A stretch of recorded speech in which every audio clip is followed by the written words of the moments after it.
하나님의 임재가 가득한 예배라는 제목으로 하나님 말씀 증거하겠습니다.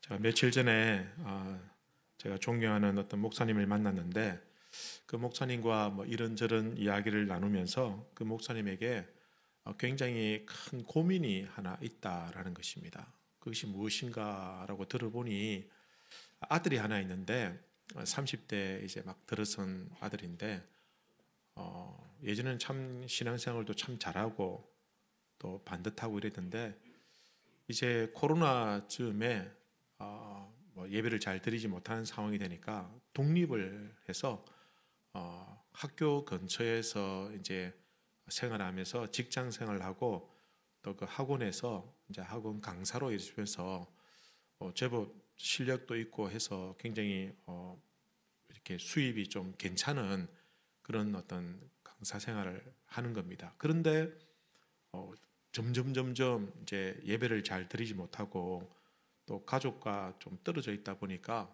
연락도 좀 그렇게 자주 못하는 그런 상황이 되었습니다. 그래서 아버지가 목사님이니까 불러서 잘 이렇게 권면을 했습니다. 그래도 예배 생활 잘 해야 된다. 우리가 하나님을 섬기는 백성인데 어떻게 그럴 수 있겠느냐 했는데 이제는 머리가 다 커서 그런지 아버지 제가 알아서 할 테니까 이제 뭐 그런 소리 안 하셔도 됩니다. 자기 알아서 할 때는 걱정하지 마시라고 그러면서 걱정할 만한 일을 계속해서 예배를 드리지 않고 있더라는 것입니다. 그런데 그 목사님 곁에는 한 7, 8년 전부터 이제 잘 알고 계시는 청년이 또 한 명 있었습니다. 근데 이 청년은 처음에 봤을 때는 막 군대 제대하고 뭐 직장도 이렇게 잘 구하지 못하고 미래에 대해서 어떤 계획도 아직도 없었고 머리도 뭐 물도 희한하게 들여가지고 좀 범상치 않은 그런 비주얼을 가진 청년이었는데 이 청년 이제 교회를 와서 이제 예배를 드리고 특별히 이제 목사님하고 성경 공부를 이렇게 같이 한 거예요.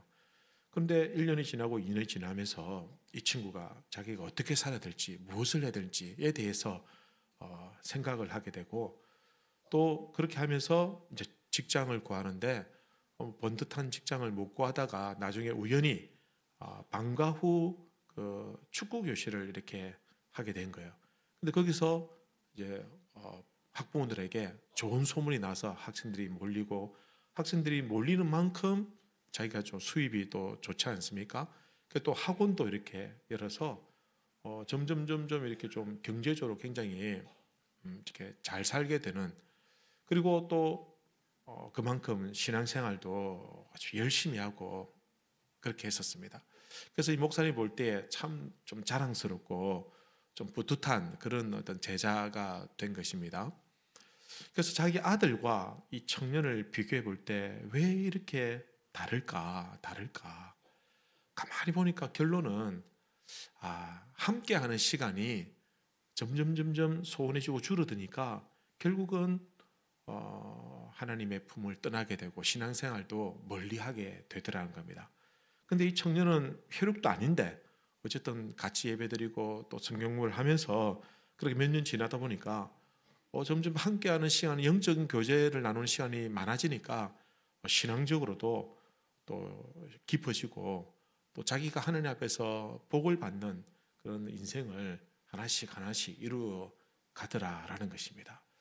얼마만큼 함께 했느냐 하지 못했느냐에 따라서 아주 그 인생들이 달라지고 가는 길로 다르더라라는 것입니다. 여러분 우리 자녀들은 조금만 이제 머리가 크면은 집에서 독립하고 싶은 그런 마음을 가지죠. 한번 자기가 이제 한번 혼자 스스로 한번 살아보고 싶다. 부모님의 어떤 그를 벗어나서 그렇게 해보고 싶다. 그래서 그게 나쁜 것은 아닙니다. 근데 부모님 마음은 또 다르죠. 걱정이 되기도 하고 조금 자기 스스로 뭔가를 할 수 있는 그런 어떤 독립심도 있고 또 어떤 스스로 해낼 수 있는 그런 자립심 그런 것들이 있을 때 확신이 들면은 독립을 시켜주죠. 근데 그게 잘 안 되면 또 걱정하게 되고 또 염려가 되는 것이 부모의 마음이다라는 것입니다. 우리가 신앙생활을 잘하기 위해서 중요한 것이 무엇일까라고 생각해 보니까 그것은 다른 것이 아니라 가장 중요하고 핵심적인 것은 우리가 하나님과 우리가 섬기는 그 하나님, 우리가 따르고 믿고 섬기는 그 하나님이 나와 함께 하는 것이 가장 중요하다라는 겁니다. 우리 하나님은 저 멀 우주에 계신 하나님도 아니고, 우리 하나님은 우리와는 뭔 상관없는 그냥 막연한 그런 하나님이 아니라 우리와 함께하고 우리 곁에 계시고, 우리가 늘 부르고 찾을 때마다 우리에게 응답해 주시는 그런 하나님이더라라는 것입니다. 그런 하나님과 함께 거하는 것, 그리고 하나님이 우리 가운데 함께 할 때 그걸 신학적 용어로 임재라고 합니다. 임재. 우리 가운데 임재하신다. 그 임재가 신앙생활에 있어서 가장 중요하고 핵심적인 요소가 되는 것입니다. 여러분, 하나님의 임재 안에 거한다라는 말을 자주 쓰는데, 이 말은 어떤 의미냐? 첫 번째 의미는 하나님이 나와 함께 하신다는 것을 확신하는 것을 의미하는 것입니다. 성도가 이 확신이 있으면 어려움을 만나고 또 두려운 일을 만나고 걱정, 근심, 염려할 만한 일을 만난다 할지라도 하나님이 나와 함께 하신다라는 확신이 있으면 두려워하지 않습니다. 무서워하지도 않고 오히려 힘있게 당당하게 그 일을 헤쳐나갈 수 있다라는 것입니다. 하나님께서는 그의 백성 이스라엘 백성들에게 늘 자주 이런 말씀들을 많이 하셨어요.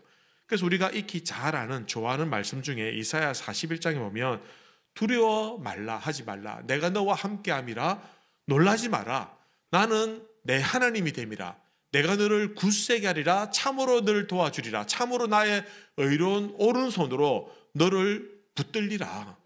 하나님은 걱정하지 마라, 내가 너와 함께 할게, 무서워하지 마라, 염려하지 마라, 내가 너 곁에 있지 않느냐, 내가 너를 나의 능력의 손으로 꽉 붙들어 줄게. 이 말씀을 자주 하셨다는 겁니다. 여러분, 예수님께서 이 땅에 오신 가장 중요한 목적도 우리와 함께 하시기 위해서입니다. 마태복음 보면 보라, 처녀가 잉태하여 아들을 낳을 것이요 그 이름은 임마누엘이라. 임마누엘은 무슨 뜻입니까? 하나님이 우리와 함께 한다라는 그런 의미하지 않습니까? 예수님께서 이 땅에 오신 목적도 저 하늘의 영광과 보좌를 다 내려놓고 참 이 추악하고 참 죄악된 이 세상에 오신 목적이 뭐냐? 우리와 함께 하시기 위해서 오셨다. 예수님께서 마지막으로 제자들에게 하신 유언과도 같은 말씀이 있습니다. 그 말씀이 무슨 말씀이냐면 마태복음 28장에 보면 내가 너희에게 분부한 모든 것을 가르쳐 지키게 하라. 볼지어다 내가 세상 끝날까지, 세상 끝까지 내가 너희와 항상 함께 있을 것이다. 이 약속을 누구보다도 확신하였던 사람을 꼽는다면 다윗을 꼽을 수 있습니다. 여러분, 다윗은 광야에서 도망자 신세로 있을 때 자기를 둘러싸고 있는 많은 적들과 자기를 해치려는 그 많은 무리들 가운데서 이렇게 고백합니다. 내가 사망의 음침한 골짜기를 다닐지라도 해를 두려워하지 않을 것은 주께서 나와 함께 하심이라. 하나님이 나와 함께 하시니 내가 저 사망의 음침한 골짜기 같은 곳을 지난다 할지라도, 무서운 재난과 고난과 어떤 환난이 나에게 닥친다 할지라도 나는 두려워하지 않는다. 왜냐? 하나님이 나와 함께 하시기 때문이다. 사랑하는 성도 여러분, 여러분도 이 약속 안에 함께 거하시기를 주님의 이름으로 축복합니다. 어떤 상황이라 할지라도 흔들리지 아니하고, 어떤 상황이라 할지라도 하나님이 우리와 함께 하신다는 사실을 믿고 내가 당당하게 나가면 두려움 없이 이 세상을 헤쳐나갈 수 있다라는 것입니다. 여러분, 하나님의 임재 안에 거한다라는 두 번째 의미는 어떤 것이냐면 하나님의 능력 안에 내가 산다라는 의미를 가지고 있습니다. 하나님과 함께함으로 말미암아 우리가 누리는 특혜 중에 하나가 무엇이냐면 하나님의 힘과 능력과 지혜와 하나님의 보살핌이 우리에게 고스란히 영향을 미친다라는 겁니다.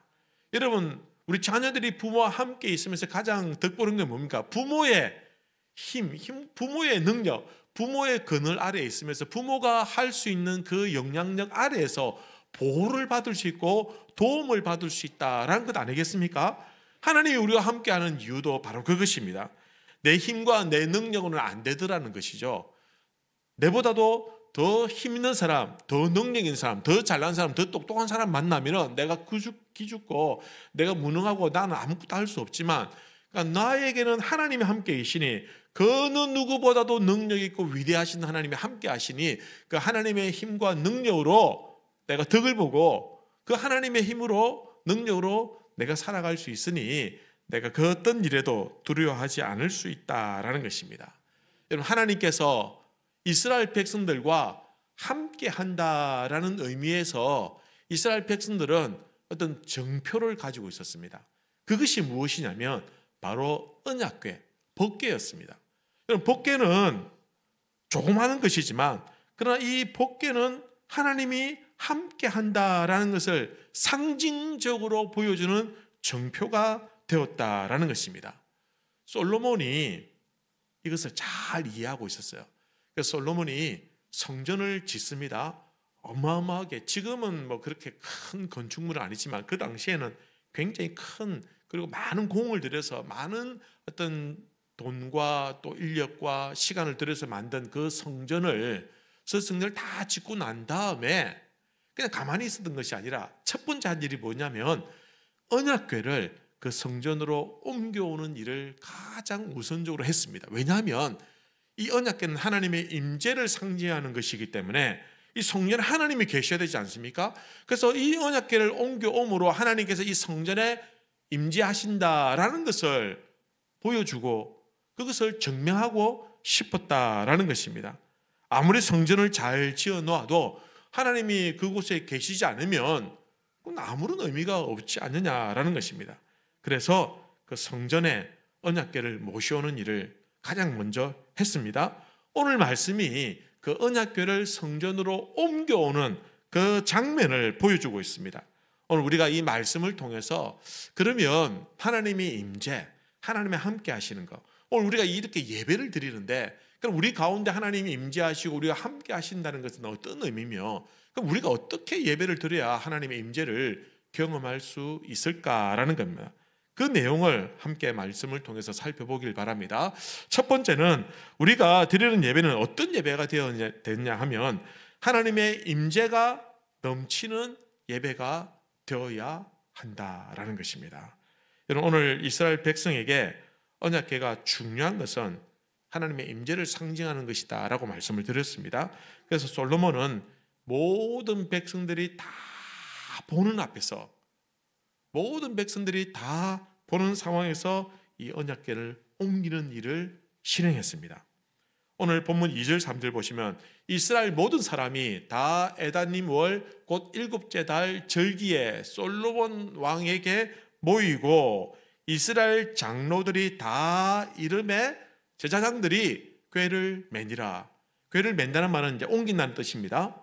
그때 온 이스라엘 백성들의 장로들, 지파들의 족장들, 그리고 귀족들, 왕족들, 그리고 예루살렘 성에 모여있는 그 백성들, 주요 인사들은 모든 사람들이 다 모였습니다. 성전 앞에. 그리고는 언약궤가 옮겨지는 모습을 다 볼 수 있도록 하였다라는 것입니다. 여러분, 사실 이 언약궤를 옮기는 이 상황이 있지 않습니까? 솔로몬 성전으로 언약궤를 옮기는데 어디에 쓰냐면 시온산에 있던 그 언약궤를 옮기는 것입니다. 그런데 우리가 성경을 보면요, 이 시온산과 이 성전의 거리가 직선 거리로 700m밖에 되지 않습니다.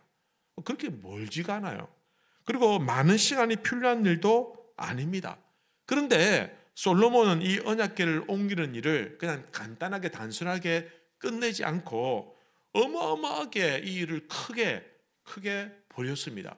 온 이스라엘 백성들이 다 볼 수 있도록 불러 모았습니다. 그리고 이 솔로몬의 기억에는 이 언약궤에 대한 안 좋은 추억이 한 가지 있습니다.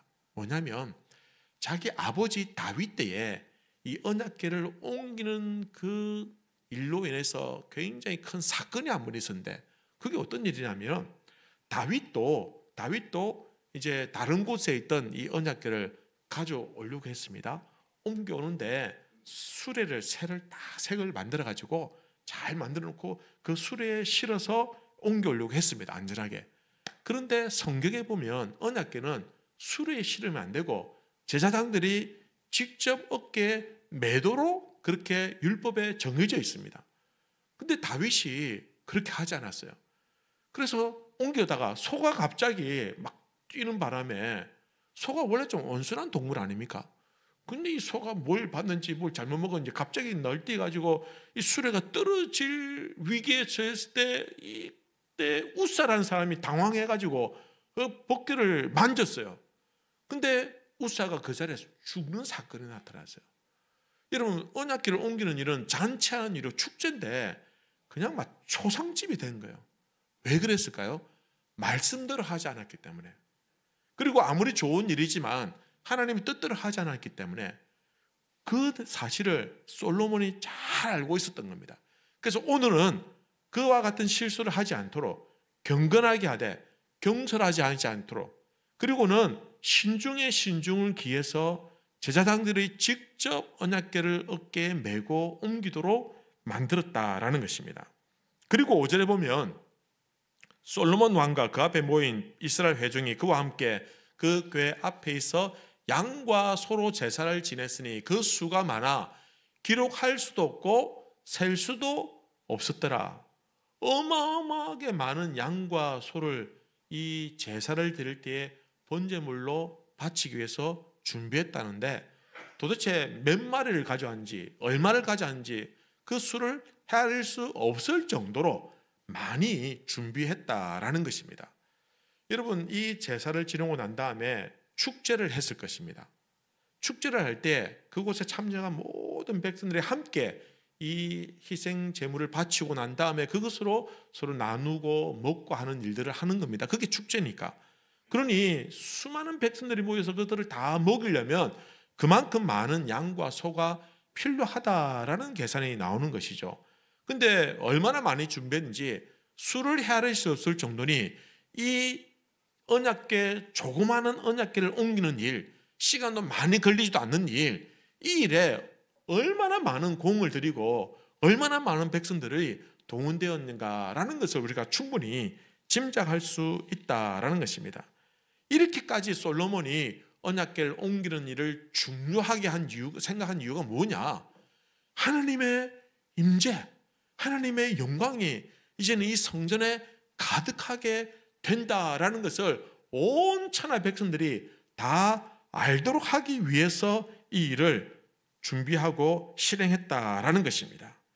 여러분, 마치 새로 집을 짓고 그 주인이 입주하는 것과 같은 것입니다.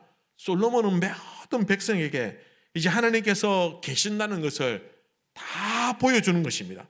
그리고 놀랍게도 이 일이 끝났을 때 하나님의 영광이 이 성전에 가득하여 있는데 오늘 11절 말씀 보니 제사장이 그 구름으로 말미암아 능히 서서 섬기지 못하였으니 이는 여호와의 영광이 여호와의 성전에 가득함이었더라. 하나님의 구름이, 하나님의 영광을 의미하는 구름이 성전에 가득하게 되었다. 하나님께서 기뻐하시고 임재하셨다라는 것을 보여주는 것입니다. 이것이 예배입니다. 우리가 드리는 예배가 가장 중요한 것은 무엇이냐면 하나님의 임재가 우리 가운데 가득한 것이 가장 중요하다라는 것입니다. 예배의 핵심은 화려한 건물에 있지 아니하고 예배의 핵심은 얼마나 사람들이 많이 모였는가 있지 아니합니다. 예배의 핵심은 하나님의 임재입니다. 지금 이 순간 우리와 함께 하시는 살아계신 하나님이 우리와 함께 하신다는 이 자리가 바로 예배의 자리가 된다라는 것입니다. 여러분, 오늘 예배의 자리에 나오실 때에 어떤 마음으로 나오셨습니까? 예배를 드린다는 것을 여러분들은 어떻게 이해하고 계십니까? 단순히 예배를 구경한다, 관람한다 이렇게 생각하신다면 크게 착각하고 계신 겁니다. 내가 우리 가정의 화평을 위해서 내가 예배 한번 드려준다. 내가 아마 안 하면 또 목사님 전화 오고 뭐 우리 구역장 귀찮게 하니까 내가 한번 가준다. 이런 마음이 아니라 하나님의 임재 앞에 나오는 것입니다. 하나님의 임재를 우리 삶에 끌어들이는 것이 예배고, 아니 하나님의 임재 앞에 우리가 마치 벌거벗은 마음으로 하나님 앞에 나아가서 예배를 드리는 것, 이것이 바로 하나님의 임재 예배가 된다라는 것입니다. 그래서 그 예배를 통해서 하나님을 만나는 것입니다. 예배를 드렸지만 하나님을 만나지 못한다고 한다면 그건 예배를 온전히 드리지 못한 것입니다. 여러분, 이 자리에 내 10년 가운데 내가 예배드리는 이 자리에 하나님께서 함께 하신다라는 것입니다. 그래서 우리가 이 순간 하나님의 임재를 믿고 나오는 것입니다. 여러분, 이렇게 예배를 드려 나왔는데 하나님을 만나지 못하고 가면 그냥 아무 의미가 없는 겁니다. 우리끼리 모여가지고 폼 잡고 뭐 노래 부르고 기도하고 뭐 좀 그럴듯한 설교를 듣고 가는 것, 이거는 아무 의미가 없습니다. 하나님이 우리와 함께 하셔야 우리 찬양을 하나님 받으시고 우리 기도를 하나님 들으시고 하나님이 하시는 말씀을 우리가 마음으로 귀로 듣는 것, 이것이 바로 하나님의 임재하에 가능한 일이다라는 것입니다. 여러분, 우리가 하나님의 임재 가운데 예배를 드린다고 한다면 우리가 드리는 기도, 찬양, 말씀을 듣는 태도, 또 여러분 내 복장, 내 마음가짐, 내 마음의 자세, 또 우리가 예물을 준비하는 것, 이 모든 것들이 과연 어떠해야 하냐라는 것입니다. 여러분, 우리가 모르지 않습니다. 알고 있습니다. 거룩한 하나님 앞에 나올 때에 참 내가 믿음이 없지만 그래도 내 방식도 내 최선을 다해서 나는 예배를 드린다, 그건 하나님 기뻐하시는 겁니다. 우리가 아는 만큼 예배를 드리는 것입니다. 아는 만큼 예배를 드리는 것입니다. 우리가 하나님의 임재를 통해서 살아계신 하나님을 만날 때, 여러분, 하나님 우리를 만나 주실 때에 그때 여호와의 영광이 성전에 가득한 것처럼 하나님께서는 우리에게 놀라운 변화를 일으키신다라는 겁니다. 우리가 하나님의 강력한 임재 속으로 들어가면 하나님의 빛이 우리 가운데 들어와서 우리 안에 있는 모든 어두움을 물러가 버립니다. 우리 마음에 있는 근심, 걱정, 염려, 우리 모든 문제들을 아버지의 임재 가운데 모든 것들이 떠나가게 되는 겁니다. 우리가 하나님의 강력한 임재 안에 들어가면 우리 가운데 상한 심령의 치유가 일어나고, 우리가 더 나아가 육체의 어떤 치유도 일어나고 회복의 기적들이, 역사들이 나타나게 된다는 것입니다. 여러분, 하나님이 임재하시면 어떤 일이 일어나는지를 잘 보여준 분이 바로 예수님이십니다. 여러분, 예수님은 이 땅에 오시고 하나님이 임재하는 것 아닙니까? 예수님 자체가 하나님이시잖아요. 예수님이 나타나셨을 때 어떤 역사가 나타났습니까? 말씀의 능력이 나타나고 병이 고쳐지고 치유가 나타나고 자유를 나타나는 그런 역사들이 나타났지 않습니까? 여러분, 누가복음 4장에 보면 주의 성령이 내게 임하셨으니 이는 가난한 자에게 복음을 전하게 하시려고 내게 기름을 부으시고 내게 나를 보내사 포로된 자에게 자유를, 눈먼 자에게 다시 보게 함을 전파하며 눌린 자를 자유롭게 하고. 성령이 임하시면, 예수님이 임하시면 그 예수님이 임하심으로 말미암아 여러분 가난한 자에게 복음이 전파되고, 여러분 포로된 자에게 자유가 주어지고, 눈먼 자에게 다시 보게 되는 역사가 나타나고, 눌린 자가 자유롭게 된다. 마태복음 11장에 보면 맹인이 보며 못 걷는 사람이 걸으며 나병 환자가 깨끗함을 받으며 못 듣는 자가 들으며 죽은 자가 살아나며 가난한 자에게 복음이 전파된다. 어떻게 일이 가능합니까? 예수님이 임재하셨을 때 이런 일들이 가능하게 되더라라는 것입니다. 그래서 우리가 예배 자리에 나올 때에 여러분, 다른 것이 아니라 우리가 하나님의 임재를 사모해야 되는 겁니다. 하나님 이곳에 임하여 주셔서 주님 임재를 통해서 나에게 말씀하여 주시고, 주님의 임재를 통해서 치유의 역사가 나타나고 문제가 해결되고, 또한 우리의 어떤 아픔들이, 또 우리의 고통들이 해결되어지고 우리 어려운 문제들이 풀리는 역사들이 나타나게 해달라고. 주님이 임하시면 그런 역사가 나타났지 않습니까? 성경에. 그죠? 그러니 오늘 이 시대에 주님이 진짜 우리 가운데 임재하시면 주님의 임재로 말미암아 그런 역사들이 당연히 나타나게 되는 겁니다. 여러분, 우리가 영과 진로로 예배해서 하나님의 임재를 경험하며 우리 마음에 있는 모든 고통과 아픔의 문제들이 주님의 밝은 빛으로 말미암아 치유가 되는 겁니다. 예배를 드리면서 내 마음의 아픔이 해결되는 겁니다. 예배를 통해서 내 마음의 분노와 미움과 증오들이 사라지게 되는 겁니다. 여러분, 여전히 예배를 드렸음에도 불구하고 나는 변화되지 않는다. 여전히 내가 예배를 드렸지만 내 마음에 고집과 아집이 남아있고 여전히 내 마음속에 그런 어떤 문제들이 해결되지 않는다고 한다면 정말 내가 임재 가운데 하나님을 만났느냐, 그렇게 말할 수 있느냐. 하나님의 임재는요, 하나님의 임재는 우리가 감당할 수 없는 그 영적인 그 놀라운 그 어떤 권세와 능력이 임하시기 때문에 그 임재 앞에 거하는 인생은 그 인생의 문제들이 해결되는 것은 당연한 일이다라는 것입니다. 그러니 우리가 예배를 드릴 때마다 하나님의 임재를 사모하며 나아가야 되는 겁니다. 오늘 우리가 임내성을 불렀지 않습니까? 임내성을 부를 때도 마찬가지입니다. 하나님께서 오늘 이 자리에 빛으로 임하여 주셔서 나의 모든 어둠을 물리치시고 비추어 주십시오. 우리가 입술로 고백했지 않습니까? 빛으로 임하신 주 나의 어둠을 비추시네. 내 마음에 그늘지고 고통스러운 문제들을 비추어 주셔서 그 모든 어둠이 물러가네. 주님이 우리 가운데 임하여 주심으로 말미암아 내가 주님만 예배하고 주님을 기뻐할 때 내 마음의 뜻과 내 모든 소망을 주님께서 다 아시니 그 모든 문제들이 해결된다라는 입술의 고백을 우리가 드리는 것입니다. 여러분, 주님을 갈망하면서 주님을 바라보면서 예배하는 것입니다. 그리고 그분이 앉아있는 그 보좌로 우리가 나아가서 무릎 꿇고 주님 앞에서 나라와 권세와 영광을 돌리는 예배가 될 때에 우리 가운데 임하여 주시고 하나님의 임재로 말미암아 우리의 문제들이 해결된다라는 것입니다. 여러분, 오늘 말씀해 보면 8절과 9절에 보면 좀 특이한 표현이 나옵니다. 여기 보면은 8절과 9절은 채가 길므로 채 끝이 내소 앞 성소에서 보이나 밖에서는 보이지 아니하며 그 채는 오늘까지 그곳에 있으며. 여러분, 채는 무엇을 말합니까? 그 언약궤를 맬 때에 사용하는 고리에 끼는 그 채를 말하는 것입니다. 이 채를 메고 옮기는 것이거든요. 근데 이게 뭐 대단한 겁니까? 그때 성경은 이 채에 대해서 자세하게 강조를 하고 있습니다. 왜 그럴까? 이 채는 옮기는 데 사용하는 도구입니다. 이 채가 여전히 그 자리에 있다라는 것은 여러분 무엇을 의미합니까?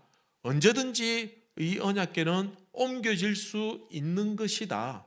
한번 그 자리에 있다고 해서 마치 붙박이로 딱 고정되어 있는 것이 아니라 언제든지 옮겨질 수 있다라는 것입니다.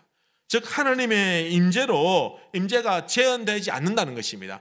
하나님이 성전에 임재하셨지만 그러나 그들이 하나님 앞에 온전히 믿음으로 예배드리지 못하면 하나님의 영광은, 하나님의 임재는 그 성전에서 사라지게 된다라는 것을 의미합니다. 여러분, 늘 우리가 함께 한다는 생각, 하나님이 나와 함께 한다는 생각, 그냥 그 안이라는 생각들에 대해서 우리가 항상 두렵고 떨리는 마음으로 있어야 됩니다.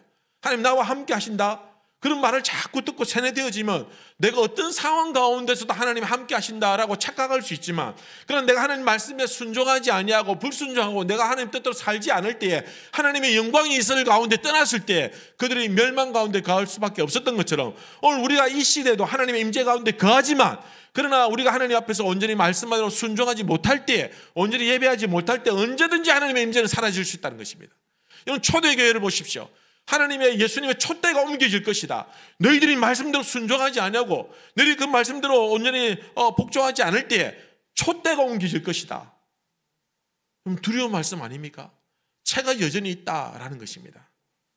여러분, 우리가 하나님의 임재 가운데 항상 거할 수 있도록 두렵고 떨리는 마음으로 임재를 구하고 함께하여 주시옵소서라고 기도해야 된다라는 것입니다.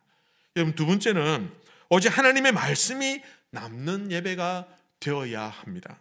오늘 성경을 보면 특이하게 언약궤 안에 있는 것에 대해서 강조하고 있습니다. 여러분 9절 말씀 보시면 그 궤 안에는 두 돌판 외에 아무것도 없으니. 여러분, 두 돌판은 어떤 돌판입니까? 하나님의 계명이 말씀이 기록된 돌판입니다. 그 두 돌판이 언약궤 안에 있고 다른 것들은 하나도 아무것도 없었다. 그럼 여기서 이제 우리 성경을 좀 아시는 분들, 그 언약궤 안에는 아론의 쌍난 지팡이하고 그다음에 만나 항아리가 있는 거 아니냐, 이렇게 생각하시는 분들이 있습니다. 물론 그럴 수 있습니다. 근데 이제 어떤 학자들은 왜 여기는 지금 없다라는 것을 강조할까? 어떤 상황에서 없어졌을 수도 있겠지만, 그러나 성경의 또 다른 부분에 보면 이 부분에 대해서 설명하고 있는 부분이 있습니다. 출애굽 16장에 보면 또 모세가 아론에게 이르되 항아리를 가져다가 그 속에 만나 한 오멜을 담아 여호와 앞에 두어 너희 대대로 간수하라. 언약궤 아래 두라라는 말보다는 여호와 앞에 두라라는 겁니다. 민수기 17장에 보면 여호와께서 또 모세에게 이르시되 아론의 지팡이는 정거궤 앞으로 도로 가져다가 거기 간직하여 라고 말하고 있습니다. 이렇게 문자 그대로 보면 정거궤 앞에, 언약궤 앞에 두라라는 이런 표현으로 사용되고 있는 겁니다. 어쨌든 구절에 보니까 그 궤 안에는 두 돌판 외에 아무것도 없다. 이걸 왜 굳이 강조하고 있느냐? 결국은 하나님의 임재가 무엇이 중요하다는 겁니까? 하나님의 말씀이 중요하다라는 것을 의미하고 있는 것입니다. 우리가 많은 것을 통해서 하나님의 임재를 경험할 수 있지만 가장 중요한 것은 하나님의 말씀을 통해서 하나님의 임재를 경험할 수 있다라는 것입니다. 즉 언약궤의 본질은 무엇이냐? 말씀이라는 것입니다. 요한복음 1장 1절에 보면 태초에 말씀이 계시니라. 이 말씀이 하나님과 함께 계셨으니 이 말씀은 곧 하나님이시니라. 요한이 예수님에 대해서 얘기할 때 이렇게 말합니다. 예수님이 어떻게 돼? 태초에 말씀이 계셨는데 그 말씀은 하나님과 함께 하셨는데 그 말씀은 천지 만물을 창조하신 말씀인데 그 말씀이 곧 하나님과 함께하고 그 말씀은 곧 하나님이다. 곧 이 말은 무슨 말이냐면 곧 예수님이다 라는 것을 의미하는 것입니다. 천지 만물을 창조하시고 하나님과 함께 하셨던 그분이 이 땅에 오셔서 우리 가운데 임하신다. 그분이 바로 예수님이다. 즉 말씀과 예수님을 동질화시키고 있는 겁니다. 그 말씀을 기록한 정거판, 그 말씀이 기록한 그 돌판이 언약궤 안에 있다라는 것은 곧 하나님의 말씀의 백성들 가운데 함께 하신다라는 것을 보여주는 겁니다. 우리는 때로는 어떤 체험, 영적인 체험, 놀라운 체험들을 여러분 그것을 통해 하나님의 살아계심을 깨닫고 신앙적으로 뜨거움을 가질 때가 있습니다. 그래서 그 체험이 우리 신앙에 굉장히 유익할 때가 있습니다만은 그러나 여러분 가만히 보면 그 체험이라는 것이 영원하느냐? 그렇지 않더라는 것이죠.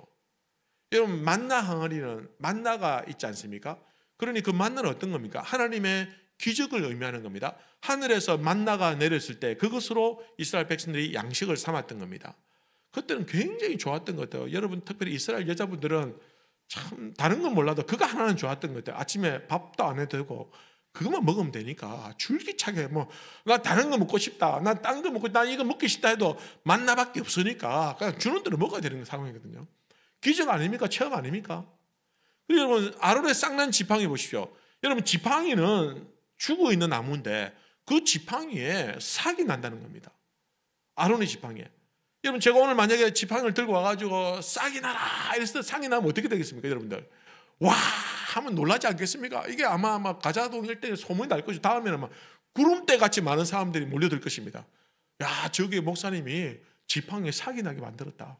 그럼 새로운 분들 못 본 분들 올 거 아닙니까? 자 오늘 처음 오신 분들 위해서 다시 한 번 더 보여드리겠습니다. 지팡이에 싹이 나라 하면 싹이 나면 사람들 또 난리나겠죠.